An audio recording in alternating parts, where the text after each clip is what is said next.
वैज्ञानिक time travel के 3 ऐसे तरीके बताते हैं जिनके द्वारा आप भी टाइम ट्रेवल कर सकते हो, जो कि साइंटिफिक तौर पर बिल्कुल सही है। बस आपको चाहिए होगी वो टेक्नोलॉजी जो आपके लिए समय यात्रा को संभव बना पाए। टाइम ट्रेवल का ये कॉन्सेप्ट कोई काल्पनिक चीज नहीं है। विज्ञान की किताबें ये साफ साफ बोलती हैं कि टाइम ट्रेवल बिल्कुल पॉसिबल है। टाइम ट्रेवल का जिक्र सबसे पहली बार साल 1895 में एक नोवेल लिखी जिसका नाम था द टाइम मशीन। इसके बाद ये शब्द बड़ा ही पॉपुलर हो गया। हालांकि ये नॉवल पूरी तरह से साइंस फिक्शनल थी, लेकिन इस नॉवेल ने विज्ञान जगत में खलबली मचा दी और वैज्ञानिक सोच में पड़ गए कि क्या टाइम ट्रेवल सच में संभव हो सकता है। इसके बाद वैज्ञानिक समय यात्रा से संबंधित एक के बाद एक थ्योरी देते गए और उन तरीकों को एक्सप्लेन करते गए जिनके द्वारा समय यात्रा संभव हो सकती है। वास्तव में समय को समझ पाना एक जटिल काम है। सभी के लिए समय की अलग अलग परिभाषा हो सकती है।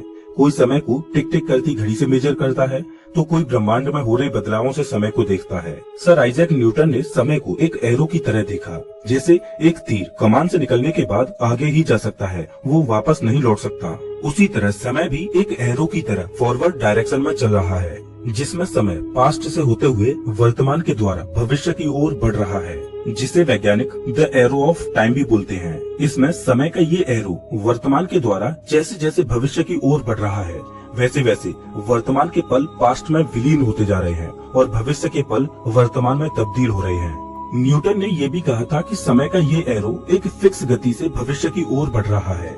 लेकिन उसके बाद आए अल्बर्ट आइंस्टाइन, जिन्होंने समय की परिभाषा को पूरी तरह से बदल दिया। अल्बर्ट आइंस्टाइन ने समय को एक इल्यूजन यानी भ्रम की तरह देखा। आइंस्टाइन का मानना था कि समय एक नदी की तरह है। जिस तरह से नदी में कहीं पर पानी का बहाव धीमा होता है तो कहीं पर पानी का बहाव बहुत तेज होता है, उसी तरह ब्रह्मांड में समय कहीं पर धीमी गति से चल रहा है तो कहीं पर तेज गति से दौड़ रहा है। अल्बर्ट आइंस्टाइन ने यह भी कहा कि पास्ट, प्रेजेंट और फ्यूचर ये भी एक तरह से भ्रम है और ये तीनों ब्रह्मांड में पहले से ही मौजूद हैं। समय का दूसरा रूप है परिवर्तन। समय आगे की ओर बढ़ रहा है, उसका अंदाजा हम केवल एक तरह से लगा सकते हैं, वो है एंट्रोपी। थर्मोडायनामिक्स के सेकंड लॉ में एक टर्म आता है एंट्रोपी। इसका सीधा मतलब होता है ऑर्डर टू डिसऑर्डर। जैसे आप एक कांच के गिलास को फर्श पर गिराइए तो क्या होगा, वो टूट जाएगा। अब मैं आपसे कहूँ कि आप उस गिलास को सेम पहले जैसा बनाइए, तो क्या आप ऐसा कर सकते हो? नहीं ना। आप उस गिलास को ग्लू से चिपकाकर पहले जैसा बनाने की कोशिश कर सकते हो, लेकिन सेम पहले जैसा नहीं बना सकते। एक और एग्जाम्पल की बात करें तो हम केवल बूढ़े हो सकते हैं, लेकिन चाहकर भी बच्चे नहीं बन सकते। यही है डिसऑर्डर, जिसे आप एंट्रोपी बोल सकते हो। ब्रह्मांड का जन्म हुआ है तब से लेकर अब तक ब्रह्मांड में डिसऑर्डर यानी एंट्रोपी बढ़ती ही जा रही है।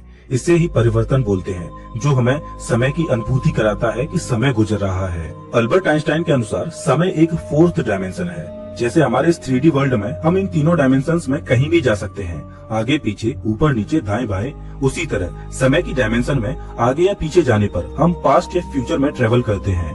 लेकिन फिलहाल हमारे लिए समय की डायरेक्शन फॉरवर्ड दिशा में भविष्य की ओर चल रही है। अगर हम टाइम मशीन बना लें तो इस चौथे आयाम समय पर काबू पाया जा सकता है। और अभी जो समय केवल फॉरवर्ड डायरेक्शन में चल रहा है, उसे हम टाइम मशीन की मदद से अपने अनुसार कंट्रोल कर सकते हैं और समय में यात्रा कर सकते हैं। अब सवाल ये आता है कि हमारी टाइम मशीन कौन से सिद्धांतों पर काम करेगी जिससे हम समय यात्रा कर पाएं।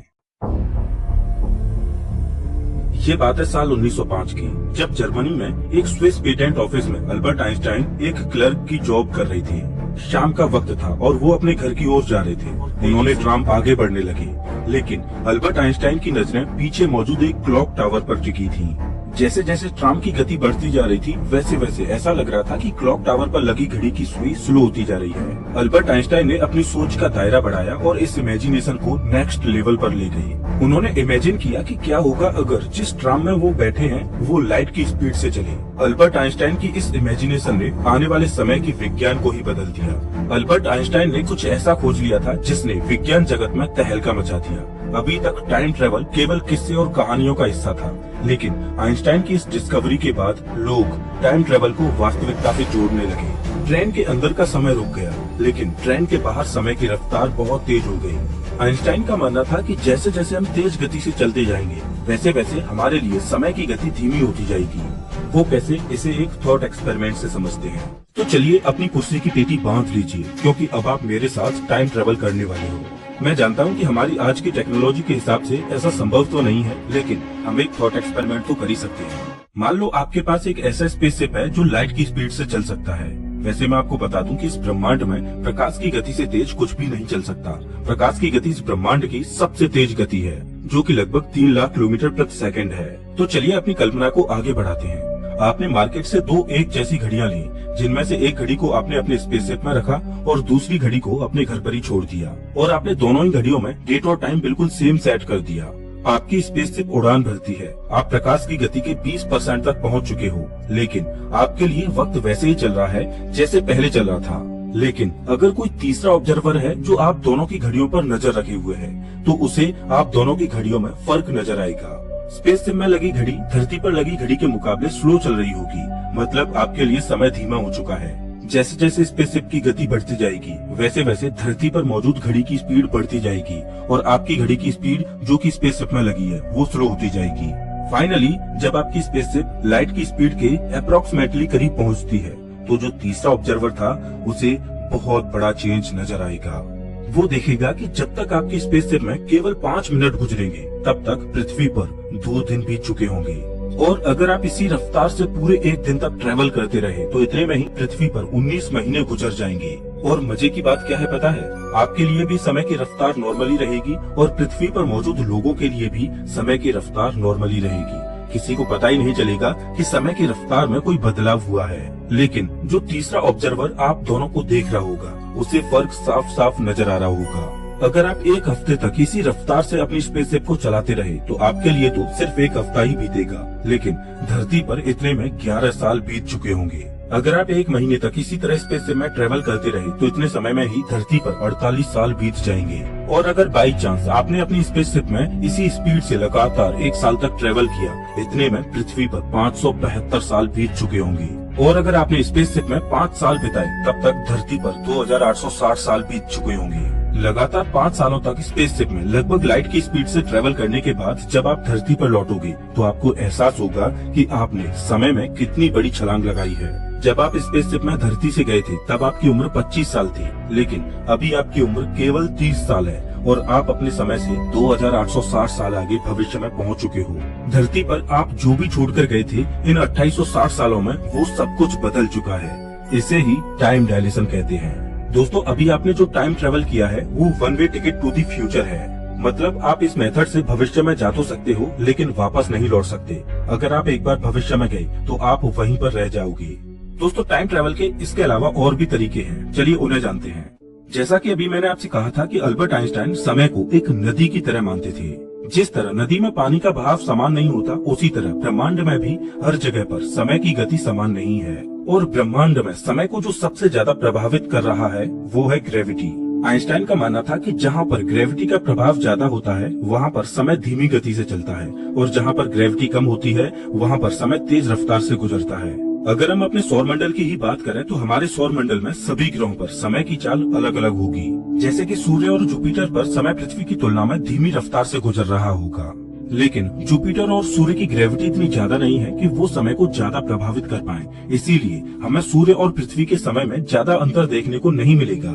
लेकिन ब्रह्मांड में सूर्य से भी लाखों करोड़ों गुना ज्यादा भारी ऑब्जेक्ट्स मौजूद हैं, जो समय को भारी मात्रा में प्रभावित कर रहे हैं, जैसे कि ब्लैक होल।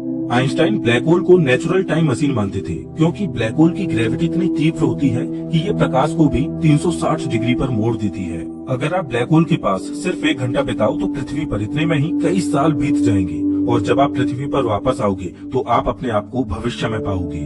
अगर आपको याद हो, तो इंटरस्टेलर मूवी में इसी कॉन्सेप्ट को दिखाया गया है, जिसमें ब्लैक होल के पास एक प्लैनेट है जिस पर सिर्फ 1 घंटा गुजारा जाए, तो इतने में पृथ्वी पर 7 साल गुजर जाएंगे। दोस्तों, ब्लैक होल से भी टाइम ट्रेवल करने में हम केवल फ्यूचर में तो जा सकते हैं, लेकिन वापस नहीं लौट सकते। अगर देखा जाए तो ब्लैक होल से टाइम ट्रेवल और लाइट की स्पीड से टाइम ट्रेवल के ये दोनों ही तरीके वैज्ञानिक रूप से पॉसिबल तो हैं, लेकिन हमारी खुद की लिमिटेशंस हैं कि हम इन दोनों ही तरीकों से टाइम ट्रेवल नहीं कर सकते। क्योंकि ना तो हमारे पास वो टेक्नोलॉजी है जिससे हम लाइट की स्पीड के बराबर चल पाएं, और ना ही हमारे नजदीक कोई ऐसा ब्लैक होल है जिसके पास जाकर हम टाइम ट्रेवल कर पाएं। और अगर बाई चांस हमारे पास वो टेक्नोलॉजी आ भी जाए जिससे हम इन दोनों ही तरीकों से टाइम ट्रेवल कर पाएं, तो भी ये टाइम ट्रेवल बहुत ही ज्यादा टाइम कंज्यूमिंग होगा। इस तरह के मेथड में हम टाइम ट्रेवल करने के लिए पूरी तरह से टाइम डायलेशन पर निर्भर रहेंगे, और हम केवल भविष्य में ही जा पाएंगे, पास्ट का क्या।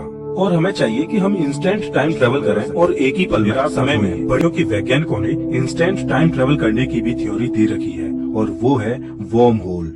वैज्ञानिकों का मानना है कि ब्रह्मांड में वर्म होल्स वो शॉर्टकट्स हैं जो हमें लाखों करोड़ों किलोमीटर दूर तक की यात्रा करा सकते हैं। अगर आपने डॉक्टर स्ट्रेंज मूवी देखी है तो उसमें इस कॉन्सेप्ट का इस्तेमाल किया गया है। अगर हमने ऐसा कोई वर्म होल बना लिया जो किसी ब्लैक होल के पास खुलता है तो हम उस वर्म होल के द्वारा उस ब्लैक होल तक पहुंचकर आसानी से टाइम ट्रेवल कर पाएंगे।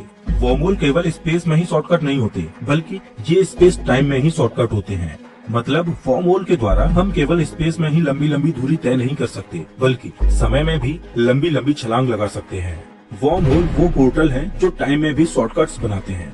वर्म होल की मदद से हम पास्ट और फ्यूचर दोनों में ही इंस्टेंट टाइम ट्रेवल कर सकते हैं। अगर हमें इंसानों की उत्पत्ति देखनी है या डायनासोरों को देखना है तो हम वर्म होल की मदद से उस दौर में जा भी सकते हैं और वापस अपने दौर में आ भी सकते हैं। वर्म होल का ये कॉन्सेप्ट सुनने में लगता तो बड़ा ही अच्छा है, लेकिन इसकी भी लिमिटेशन है। वैज्ञानिक ऐसा मानते हैं कि हमारे पास हर पल वर्म होल्स बनते भी हैं और नष्ट होते हैं, लेकिन वो वर्म होल्स इतने छोटे होते हैं कि हम उन्हें देख ही नहीं सकते, एक एटम से भी छोटे। और जैसे ही वर्म होल बनता है तो वो तुरंत नष्ट हो जाता है। ऐसे में अगर हमें वर्म होल से टाइम ट्रेवल करना है तो हमें उस वर्म होल को बड़ा करना होगा ताकि हम उसमें प्रवेश कर सकें, और हमें उस वर्म होल को बंद होने से भी रोकना होगा, क्योंकि कहीं ऐसा ना हो कि हम डायनासोरों के युग में चले तो जाएं, लेकिन हमारे लौटने से पहले अगर वर्म होल बंद हो जाए तो हम वहीं फंसे रह जाएं। तो वर्म होल को बड़ा करने और उसे खोले रखने के लिए हमें नेगेटिव एनर्जी की जरूरत पड़ेगी। नेगेटिव एनर्जी एक तरह से एंटी ग्रेविटी की तरह काम करेगी, लेकिन फिर से हमारे लिए नेगेटिव एनर्जी बनाना ही सबसे बड़ी चुनौती होगी। अगर हम डार्क एनर्जी को कंट्रोल कर पाएं तो शायद हम ऐसा कर पाएं।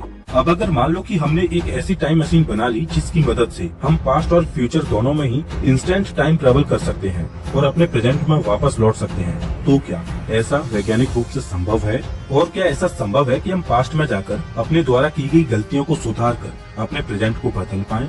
और क्या इसका हमारे जीवन पर कोई प्रभाव पड़ेगा? वेल, इसका जवाब थोड़ा दिमाग चकराने वाला होगा, क्योंकि अगर हम अपने पास्ट या फ्यूचर में जाकर उसे बदलने की कोशिश करेंगे तो यहाँ पर हम एक पैराडॉक्स यानी विरोधाभास को जन्म दे देंगे। दोस्तों, ये वीडियो अगले पार्ट तक जारी रहेगी जिसमें हम टाइम ट्रेवल के पैराडॉक्सेज को जानेंगे।